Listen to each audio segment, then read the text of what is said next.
ठाण्यात प्रथमच गृहनिर्माण संस्थांचे महाअधिवेशन, ठाणे जिल्हा हाऊसिंग फेडरेशन आणि सहकार विभाग ठाणे यांच्या संयुक्त विद्यमाने दिनांक 7 ते 9 जून या कालावधीत महाअधिवेशन व प्रदर्शन.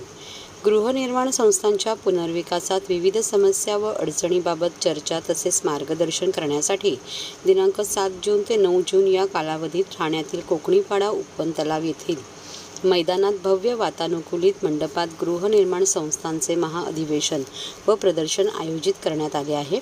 शुक्रवार दिनांक 7 जून रोजी उद्घाटन सोहळा, शनिवार दिनांक 8 जून रोजी महाअधिवेशन आणि 9 जून रोजी प्रदर्शन व सायंकाळी समारोप होईल. ठाणे जिल्हा हाऊसिंग फेडरेशन आणि सहकार विभाग ठाणे यांच्या संयुक्त विद्यमाने होणारे हे ठाणे जिल्ह्यातील पहिलेच महाअधिवेशन असून सुमारे 8 ते 10 हजार सहकारी गृहनिर्माण संस्थांचे प्रतिनिधी या अधिवेशनाला उपस्थित राहणार आहेत. या कार्यक्रमासाठी ऑनलाईन आणि ऑफलाईन नोंदणी सुविधा उपलब्ध असून उपस्थितांच्या अल्पोपहार आणि भोजनाची व्यवस्था करण्यात आली असून यावेळी गृहनिर्माण सोसायट्यांकरिता लागणारे किट दिले जाणार आहे, अशी माहिती ठाणे जिल्हा हाऊसिंग फेडरेशनचे अध्यक्ष सीताराम राणे यांनी बुधवारी पत्रकार परिषदेत दिली. ठाण्यातील उपवन येथे प्रथमच होत असलेल्या या भव्य अधिवेशनाला राज्याचे मुख्यमंत्री एकनाथ शिंदे, उपमुख्यमंत्री देवेंद्र फडणवीस, उपमुख्यमंत्री अजितदादा पवार, सहकार मंत्री दिलीप वळसे पाटील, गृहनिर्माण मंत्री अतुल सावे, गटनेते प्रवीण दरेकर, आमदार संजय केळकर, आमदार निरंजन डावखरे, सहकार आयुक्त आदीसह अनेक मान्यवर उपस्थित राहतील. या अधिवेशनात गृहनिर्माण संस्थांचा पुनर्विकास, त्याचबरोबर वेगवेगळ्या कारणांनी रखडलेले पुनर्विकास प्रकल्प, स्वयंपूर्ण विकासाच्या समस्या व स्वयंपूर्ण विकासासाठी अर्थसहाय्य, वारंवार खोट्या तक्रारी करणाऱ्या विरुद्ध कारवाईची मागणी, गृहनिर्माण संस्थांच्या सहकार कायद्याबाबत सुधारणा तसेच आवश्यक ते बदल, याबरोबरच गृहनिर्माण संस्थांच्या वेगवेगळ्या समस्या तसेच अडचणी आदी विषयांवर मार्गदर्शन करून त्या संदर्भात शासनाकडे पाठपुरावा देखील केला जाणार आहे. तसेच या अधिवेशनात या संदर्भातील वेगवेगळे ठराव देखील पारित केले जाणार आहेत. दरम्यान महाअधिवेशनात आयोजित प्रदर्शनामध्ये गृहनिर्माण संस्थांसाठी उपयुक्त ठरणाऱ्या वेगवेगळ्या व्यावसायिकांचे स्टॉल, विकासक, अर्थसहाय्य करणाऱ्या संस्था, त्याचबरोबर रेन हार्वेस्टिंग व घनकचरा व्यवस्थापन करणाऱ्या संस्थेचे स्टॉल असणार आहेत. तेव्हा ठाणे जिल्ह्यातील सहकारी गृहनिर्माण संस्थांनी मोठ्या संख्येने उपस्थित दर्शवण्यासाठी नोंदणी करावी अथवा ठाणे जिल्हा हाऊसिंग फेडरेशनच्या कार्यालयात संपर्क साधावा, असे आवाहन सीताराम राणे यांनी केले आहे. अधिवेशनात सहभागी होण्यासाठी लिंक. सहभागी गृहनिर्माण संस्थांच्या पहिल्याच महाअधिवेशनात गृहनिर्माण संस्थांसाठी सहकार कायदा, पुनर्विकासाबद्दल व पुनर्विकास संबंधित समस्या या विषयावर ठराव मांडण्यात येणार आहे. त्यासाठी सोबत दिलेल्या लिंकवर दिनांक 30 मे 2024 पूर्वी आपला प्रवेश निश्चित करून घ्यावा, असे आवाहन सीताराम राणे यांनी केले आहे. ठाणे जिल्ह्यामध्ये अशा प्रकारचं महाअधिवेशन गृहनिर्माण संस्थांसाठी पहिल्यांदाच होत आहे. मुंबईमध्ये अशा प्रकारची अधिवेशनं 1965 पासून आतापर्यंत जिल्हा झाले आहेत, पण ठाणे जिल्ह्यामध्ये हे पहिल्यांदाच होत आहे. गृहनिर्माण संस्थांच्या असलेल्या वेगवेगळ्या समस्या, विशेषतः स्वयंपुनर्विकास असेल, पुनर्विकास असेल, या संदर्भात अर्थपुरवठा होताना अडचण येते आहे किंवा पुनर्विकास करताना बऱ्याच ठिकाणी बिल्डरनी काही अग्रीमेंट केले आहेत आणि वेगवेगळ्या विषयासाठी पुनर्विकास थांबलेला आहे. त्यामुळे सोसायटीच्या सभासदांना, पदाधिकाऱ्यांना मोठ्या प्रमाणात अडचणींना सामोरे जावं लागतं. या सगळ्यांचा सगळे प्रश्न सुटावेत यासाठी आपण हे महाअधिवेशन आयोजित केलेलं आहे. यामध्ये सहकार कायद्यामध्ये जे गृहनिर्माण संस्थांसाठी स्वतंत्र प्रकरण तयार झालेलं आहे 154B, त्याच्यामध्ये सुद्धा काही आवश्यक बदल करणं आवश्यक आहे आणि हे सगळे बदल आणि आवश्यक बाबी या अधिवेशनाच्या माध्यमातून शासनापर्यंत पोहोचवण्याचा आमचा मानस आहे. आणि या अधिवेशनामध्ये हे सगळे शासकीय ठराव आपण वेगवेगळे करून शासनाकडे पाठवणार आहोत. या अधिवेशनामध्ये माननीय मुख्यमंत्री एकनाथजी शिंदे, उपमुख्यमंत्री माननीय देवेंद्रजी फडणवीस, त्याचबरोबर माननीय अजित, त्याचबरोबर गृहनिर्माण मंत्री माननीय अतुलजी सावे, आणखीन ठाणे शहराचे आमदार माननीय केळकर साहेब, संजय केळकर साहेब, निरंजनजी डावखरे, सहकार आयुक्त, प्रधान सचिव सहकार, असे सगळे अधिकारी या कार्यक्रमामध्ये, या अधिवेशनामध्ये उपस्थित राहणार. प्रदर्शन कम अधिवेशन असा हा 3 दिवसाचा कार्यक्रम आहे. 7 जून ते 9 जून असा हा कार्यक्रम असेल. 7 जूनला प्रदर्शनाचं उद्घाटन होईल. 8 तारीखला हे अधिवेशन गृहनिर्माण संस्थांसाठी अधिवेशन आपण ठेवलेलं आहे आणि 9 तारीखला संध्याकाळी या प्रदर्शनाचा समारोप होईल. असं 3 दिवसाचा हा प्रदर्शन कम अधिवेशन असा कार्यक्रम ठेवलेला आहे. सकाळपासून हे लोकांसाठी असेल. 3 दिवसाचा कार्यक्रम आहे. आणि लोकांना गरमीचा किंवा पावसाळ्याची शक्यता असल्यामुळे जे मंडप बनवणार आहोत ते वातानुकूलित आहेत, एसी असणार आहे, त्यामुळे लोकांना त्रास होणार नाही त्याची दक्षता आम्ही घेतलेली आहे. मुळात सगळ्याच सोसायटीना आपण ठाणे जिल्ह्याचा विचार करता 32,000 गृहनिर्माण संस्था आहेत. महाराष्ट्राचा विचार केला तर 1,20,000 संस्था आहेत. सहकारी संस्थांमध्ये होणारे बदल हे सगळ्या राज्यासाठी होतात, त्यामुळे या अधिवेशनात कायद्यामध्ये जे जे बदल होतील ते सगळ्या राज्यासाठी होतील. आणि पुनर्विकास करताना ठाणा MMR रिजनसाठी जे विषय आहेत ते सगळ्यांसाठी उपयुक्त होतील. जे पुनर्विकास रखडलेला आहे बरीच वर्ष, बिल्डरचे काही कारण आहेत, कोर्टात केसेस आहेत, आणि तो सुटावा हा त्यामागचा मुख्य उद्देश आहे. 8 ते 10,000 गृहनिर्माण संस्था याच्यामध्ये सहभागी होतील अशी अपेक्षा आहे आणि त्या प्रकारे आपण प्रयत्न करतो. आणि तुमच्या माध्यमातून आपण विनंती करतोय की यासाठी आपण लिंक बनवलेली आहे, त्या लिंकवर गृहनिर्माण संस्थांच्या सभासदांनी पदाधिकारी नोंदणी करावी. आणि त्यांना याविषयी काही अडचण असेल तर आमच्या हाऊसिंग फेडरेशनची ठाण्यात असेल, डोंबिवली असेल, मीरा भाईंदर असेल, बदलापूर असेल, या ठिकाणी आमची कार्यालय आहेत, त्या ठिकाणी संपर्क साधावा.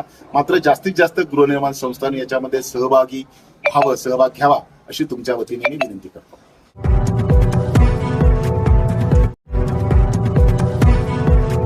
सर्व नागरिकांना आवाहन करण्यात येत आहे की सध्या डासांमार्फत पसरणाऱ्या डेंग्यू या आजाराचा प्रसार रोखण्यासाठी प्रत्येकाने पुढील प्रमाणे कार्यवाही करावी. डेंग्यू आजार एडिस इजिप्टी हा डास चावल्याने होतो. या डासांची पैदास साचलेल्या किंवा साचवलेल्या स्वच्छ पाण्यामध्ये होते. 8 दिवसांपेक्षा जास्त दिवस पाणी उघडे व साचून राहिल्यास त्यात डास अंडी घालतात. अंड्यांच्या अळ्या तयार होऊन पुढे डास तयार होतात. यासाठी आपल्या घरातील पाणी साठे, उदाहरणार्थ बॅरल्स, पिंपे, टाक्या, हौद, रांजणे इत्यादी दर आठवड्याला रिकामे करून घासून पुसून कोरडे करून पुन्हा भरावे. 1 दिवस कोरडा दिवस म्हणून पाळावा. पाणी साठ्यांना घट्ट झाकणे बसवावीत किंवा जुनी साडी, चादर, धोतर यांनी बांधून झाकून ठेवावीत, म्हणजे डास त्यात जाऊन अंडी घालणार नाहीत. घराच्या गच्चीवर, आजूबाजूला, अंगणात कोठेही पाणी साचू देऊ नये. भंगार सामान उघड्यावर टाकू नये. उदाहरणार्थ टायर्स, प्लास्टिक सामान, कुंड्या, टाकाऊ वस्तू इत्यादी. अशा सामानात पावसाचे पाणी साठून त्यात डेंग्यूच्या डासांची पैदास होते. घरातील कूलर्स, फ्रीजच्या पाठीमागील ट्रे हे देखील वेळोवेळी कोरडे करावेत. लक्षात ठेवा, नुसत्या फवारणीने डास घनता कमी होत नाही, तर त्यासाठी डास पैदास ठिकाणे नष्ट करणे ही आपल्या सर्वांची जबाबदारी आहे. कोणताही ताप अंगावर न काढता जवळच्या शासकीय रुग्णालयात मोफत औषधोपचार घ्या. अशा प्रकारे नागरिकांनी सहकार्य केल्यास डेंग्यूचा प्रसार रोखणे सहज शक्य आहे.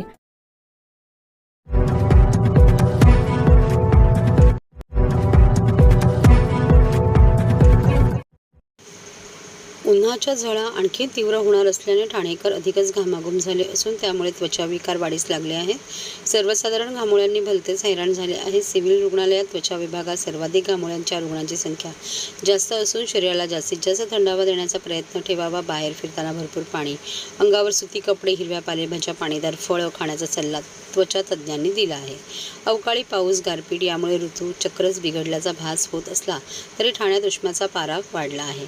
जसा पाऊस जवळ येतो तशी उन्हाची दाहकता अधिक वाढणार आहे. उन्हात फिरल्यामुळे डोळ्यांची जळजळ, पोटात मळमळ, डोके दुखणे, चक्कर येणे अशा गोष्टी नित्याच्याच झाल्या असल्या तरी त्वचा विकारांचे आजारही तेवढेच वाढले आहेत. मात्र सर्वाधिक घामोळ्याने अनेक जण त्रस्त आहेत. ठाणे सिव्हिल रुग्णालयात घामोळं झाल्याने उपचारांसाठी रुग्ण येत असल्याची माहिती वरिष्ठ त्वचा तज्ज्ञ डॉक्टर कमलाकर जावळे यांनी दिली. या दिवसांमध्ये नागरिकांनी भरपूर पाणी पिणे आवश्यक असते. अंगावर सुती फिकट रंगाचे कपडे, दिवसातून 2 वेळा थंड पाण्याने आंघोळ करणे, टोपी, गॉगल, सनस्क्रीन, लोशन लावणे, अंगावर घाम सुकणार नाही याची काळजी घेणे, मसालेदार पदार्थ खाऊ नये, मांसाहार कमी करावा, दुपारी घरातून बाहेर पडताना भरपूर पाणी पिऊन मगच बाहेर पडावे. प्रदूषण, धुळीबरोबर हवामानातील उष्म्याची दाहकता वाढून त्याचा विपरीत परिणाम त्वचेवर होतो. या दिवसात त्वचा विकारामध्ये फंगल इन्फेक्शन, घामोळे, गजकरण, नायटासारखे त्वचा विकार होतात. दुपारच्या रणरणत्या उन्हात अनेकांना रस्त्यावरचे लिंबू, मँगो सरबत पिण्याचा मोह आवरत नाही, परंतु हे सरबत आरोग्यासाठी अपायकारक असल्याची शक्यता असते. अशा वेळी घराबाहेर पडताना स्वतः जवळ थंड बाटली पाण्याची बाटली अथवा लिंबू सरबताची बाटली सोबत ठेवावी. नारळ पाणी, कलिंगड, टरबूज, ताडगोळासारख्या फळांचे सेवन करावे. सध्याच्या घडीला उष्णतेची लाट आहे, उष्माघाताचे रुग्ण येऊ शकतात. त्यामुळे त्याची काळजी घ्यायला पाहिजे आपल्याला. आणि टेम्परेचर कमी असलं तरी आपल्याकडे दमट वातावरण असल्यामुळे घाम खूप जास्त होतो. तर रुटीनली जे आपण उन्हाळ्यात जी काळजी घेतो, उष्माघातामध्ये जे आम्ही इन्स्ट्रक्शन दिले ती काळजी घेणं महत्त्वाचं आहे. टोपी घालून जाणे, स्कार्फ वापरणे, छत्री वापरणे, सुती सैल कपडे वापरणे, पाण्याची बॉटल सोबत ठेवणे, भरपूर प्रमाणात पाणी पिणे, गरज पडल्यास ORS पिणे. आणि घाम जास्त झाला तर डिहायड्रेट पण होऊ शकतो माणूस, आणि ऊन आणि घाम याच्यामुळे डिहायड्रेट होऊ शकतो. ORS घेतलं तर अतिशय चांगलं राहतं. आणि ह्या काही प्रमाणात ज्या काही मार्केटमध्ये अँटीफंगल पावडर्स अवेलेबल आहे ते जर अंगाला लावलं तर घामोळे नक्कीच होत नाही, आणि जी आपली चामडी लाल होते आणि खाज जास्त होते कधी कधी, किंवा बर्निंग सेन्सेशन यायला लागतात, ते आपण अवॉइड करू शकतो. आणि घामाघूम तुम्ही झाला असेल कामावर असताना किंवा पुढे जाऊन येतात, जर घरी आले तर माझ्या मते एकदा दुपार संध्याकाळी पण एकदा आंघोळ करणं किंवा शावर घेणं खूप गरजेचं आहे. ह्या गोष्टी केल्या तर आपण बाकी उष्माघात आणि जे घामोळे येतात त्याच्यामुळे आपण स्वतःला बचाव करू शकतो. आणि दुसरी गोष्ट महत्त्वाची खाण्याबद्दलचं आहे, तर आपण खाण्यामध्ये भरपूर प्रमाणात पाणी प्यायला पाहिजे. फळं जेवढे सीझनल अवेलेबल आहे जास्तीत जास्त फळं खायला पाहिजे. अन्न हे ताजं खायला पाहिजे, शिळं अन्न खायला नको, कारण उष्णता आणि याच्यामुळे ते अन्न लवकर खराब होऊ शकतात. त्याच्यामुळे जेवढं फ्रेश तुम्ही अन्न खाल तेवढं चांगलं आहे. फ्रूट्सबद्दल तर आता मँगोचं सीझन आहे, टरबूज वगैरे, कलिंगड आहे, ह्या गोष्टी तुम्ही जास्तीत जास्त, काकडी आहे, काकडीमध्ये सगळ्यात जास्त पाणी असतं. ह्या गोष्टी ज्या रुटीनली आपण करतो त्या जर जास्त खाल्ल्या तर बाकी आपण ह्या गोष्टीपासून नक्कीच प्रोटेक्ट करू शकतो.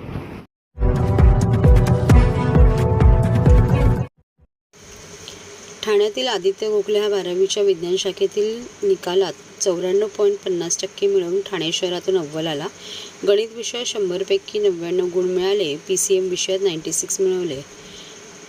12वीचा निकाल 21 मे 2024 रोजी जाहीर झाला. ठाण्यातील श्रीरंग कॉलेजमध्ये शिकणाऱ्या आदित्य नितीन गोखलेने 12वीच्या विज्ञान परीक्षेत 94% गुण मिळवले आहेत. आदित्य गोखले हा ठाणे मार्केट, ठाणे येथील लाहोजी हाईट्स येथील आहे. विज्ञान विषयात त्याला 100पैकी 99 गुण मिळाले, तर भौतिकशास्त्रात 100पैकी 94, रसायनशास्त्रात 100पैकी 95 गुण मिळाले. त्यानुसार आदित्यला PCMमध्ये 96 गुण मिळाले. आदित्य गोखले यांनी सांगितले की माझे आईवडील दोघेही CA चार्टर्ड अकाउंटंट आहेत आणि दोघेही वाणिज्य पार्श्वभूमीचे आहेत, परंतु माझ्या पालकांनी माझ्यावर अभ्यासाबाबत कधीही दबाव आणला नाही. त्यांनी मला कधीच सांगितले नाही की तुझी वाणिज्य पार्श्वभूमी आहे, पण माझी आवड विज्ञानात होती म्हणून त्यांनी मला फक्त विज्ञानाचा अभ्यास करण्यासाठी संपर्क साधला. आणि आज निकाल असा आहे की मी 12वीच्या विज्ञानाच्या निकालात 94.50% मिळवले आहे. पुढे आदित्य गोखले यांनी सांगितले की तो दिवसातून 8 ते 10 तास अभ्यास करायचा, पण अभ्यासाव्यतिरिक्त ते लिहिण्यात जास्त वेळ घालवत नसत, तर ते मनातल्या मनात आठवत असत. आदित्य गोखले यांनी 12वी शिकणाऱ्या विद्यार्थ्यांना सांगितले आहे की तुम्ही जास्त दडपणाखाली अभ्यास करू नका, तर तुम्ही तुमचा अभ्यास मोकळ्या मनाने करा, कारण शेवटी तुम्हाला परीक्षा द्यायची आहे. त्यामुळे तुम्ही जितका मोकळ्या मनाने अभ्यास कराल, तुम्ही जितका अभ्यास कराल तितकाच तुम्हाला अभ्यासात रस मिळेल. तो पहिल्यापासून सातत्याने परिश्रम घेत होता, पण जेव्हा 10वी नंतर त्यांनी ठरवलं की सायन्स घ्यायचं आहे, तर ह्याबाबत आम्हाला थोडी साशंक होतं, कारण मी आणि माझी मिसेस आम्ही दोघेही चार्टर्ड अकाउंटंट आहोत आणि कॉमर्स बॅकग्राऊंडचं. म्हणून मग आम्ही थोडासा लोकांना चौकशी केली की नक्की कसं जावं, काय करावं, त्यांनी जो निर्णय घेतला तो बरोबर आहे का. आणि ज्या काही आजकाल ॲप्टिट्यूड टेस्ट आपल्याला वेगवेगळ्या क्लासेसमधनं होतात किंवा वेगळ्या इन्स्टिट्यूशन्समधनं, तर त्याचा नक्कीच फायदा झाला आम्हाला. आम्ही 2 ठिकाणून ॲप्टिट्यूड टेस्ट करून घेतली त्याची. एक नंदिनी गोरे म्हणून काउन्सिलर आहेत त्यांच्याकडनं, आणि शिवाय Prateek tutorials who is a career counsellor. आणि दोघांचा जो रिझल्ट होता तो एकसारखा होता की science is the good stream ज्याच्यामध्ये तो करिअर करू शकतो. आणि मग त्याप्रमाणे आम्ही त्याला प्रोत्साहन दिलं. म्हणजे आम्ही आमचे विचार लादले नाहीत की आम्ही जर CA होत तर मुलांनी पण CAच करावं. तर पालकांना माझा हाच संदेश आहे की आपले विचार त्यांच्यावरती लादू नका. मित्रत्वाच्या नात्याने त्यांच्याशी जवळीक साधून त्यांच्या मनात काय आहे आणि मनात काय आहे आणि शिवाय आपल्या मुलाची तेवढी कॅपॅसिटी आहे का, त्याप्रमाणे योग्य तो निर्णय घ्यावा असा माझा सल्ला आहे. खूप आनंद झाला. एकतर मुलगा म्हणजे मुलाने जे सातत्य दाखवलं अभ्यासात, आणि त्याची तब्येत कधीही बिघडली नाही, कधीही त्यांनी कंटाळा केला नाही की आज मला कंटाळा आला आहे, मला अभ्यास करायचा नाही आहे. त्याच्या शाळेच्या आणि कॉलेजच्या आणि सरांच्या क्लासच्या सरांच्या मार्गदर्शनात इतका तो म्हणजे त्याने खूप ते केलं. टाईम टेबल स्वतःचं बनवलं आणि जसं जसं त्याच्या शिक्षकांनी त्याला सांगितलं त्याप्रमाणेच अभ्यास केला, तर खूप आनंद आहे. जे पालक आपल्या विद्यार्थ्यावरती दबाव बनवतात शिक्षणाला घेऊन, त्या पालकांना आपण काय मेसेज देणार? असं खूप पालकांनी खरं मुलांची कुवत ओळखून किंवा त्यांची शारीरिक आणि मानसिक तयारी कितपत आहे, त्यांना काय समजतं आहे, काय आवडतं हे समजूनच त्यांनी त्यांच्या याला करिअरला स्कोप दिला पाहिजे. पुढे स्वतःचंच म्हणणं लादून किंवा मी हे बनवू शकलो नाही म्हणून त्याच्यावरती ते लादणं योग्यच नाही आहे. त्यामुळे त्याला जे आवडतं आहे ते त्या पाल्यांना नक्कीच करू द्यावं असं माझं मत आहे. नमस्कार, माझं नाव आदित्य नितीन गोखले.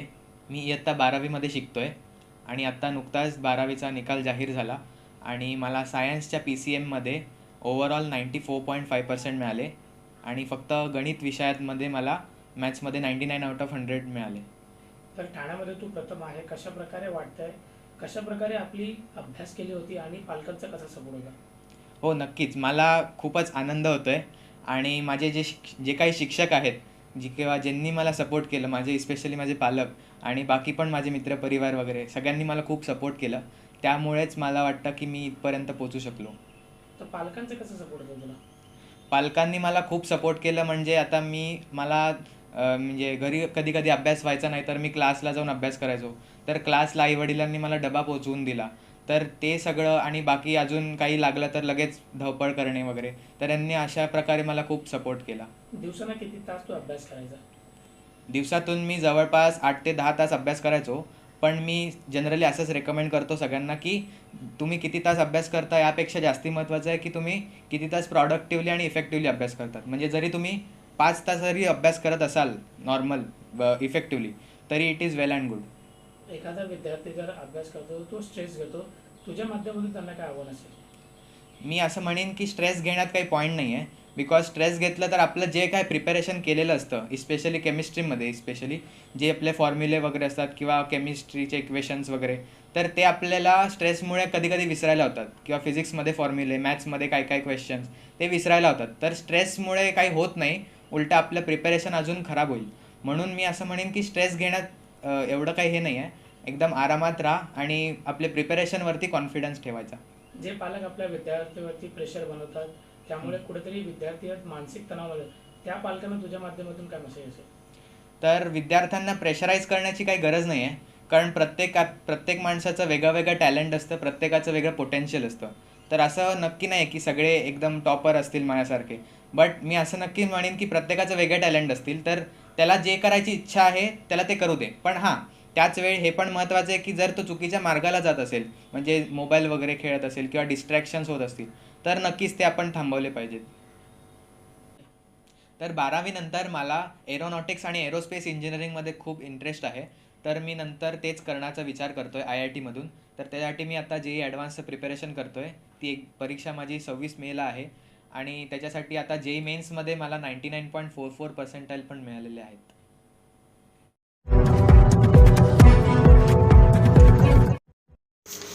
यकृतावरील 8 फोड काढून सुरतच्या रुग्णाला केले ठणठणीत. जिल्हा शासकीय रुग्णालयात यशस्वी उपचार.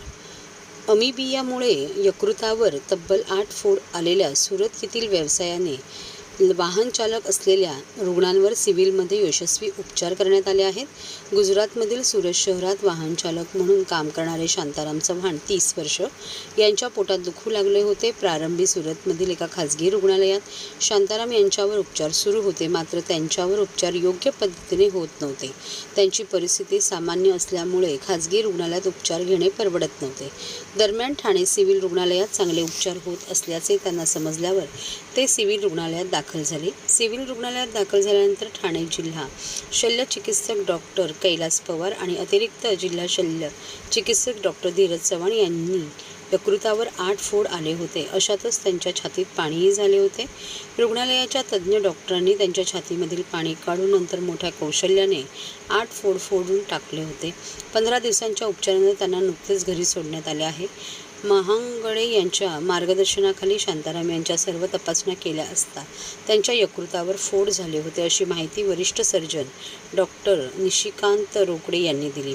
त्यांच्यावर उपचार करणाऱ्या वैद्यकीय पथकामध्ये वरिष्ठ surgeon doctor Nishikant Rokade, doctor Vishwas Wasnik, doctor Shrijit Shinde, doctor Prateek Vishwas आदी होते. रोगप्रतिकारक शक्ती कमी असणे, अशुद्ध पाणी, कच्ची भाजी अथवा बाहेरचे अन्न खाल्ल्यावर यकृतात फोड येण्याची शक्यता असते. सकस आहार, शुद्ध पाणी, भाजीपाला शिजवून खाणे असे आवाहन सिव्हिलचे वरिष्ठ सर्जन डॉक्टर निशिकांत रोकडे यांनी सर्वांना केले आहे.